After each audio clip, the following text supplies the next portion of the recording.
Visi sako, pradėsiu laikytis dietos nuo naujų metų ir niekaip nepradeda, nes vis galvoja, kad laikantis dietos yra kažkokie dideli ribojimai. Dažniausiai laikantis dietos nėra jokių ribojimų, nes yra kertiniai mitybos faktoriai, kurie lemia svorio kritimą. Tai kaip pakankamas kalorijų suvartojimas, turi būti sukurtas kalorijų deficitas, kad įraistų svoris.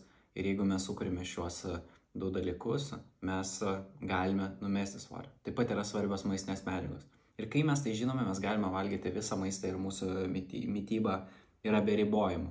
Ir todėl aš čia valgau burgerį ir vis tiek turiu tikrai gerą ir dailų kūną, turiu sixpacką ir visiems kitiems žmonėms rekomenduoju prisijungti prie perskas.com platformos, kurie nenori, kad jų mityba būtų kažkaip ribojama, nes tikrai metant svorį nereikia valgyti vien tik daržovių ar tik vištienos be padažo.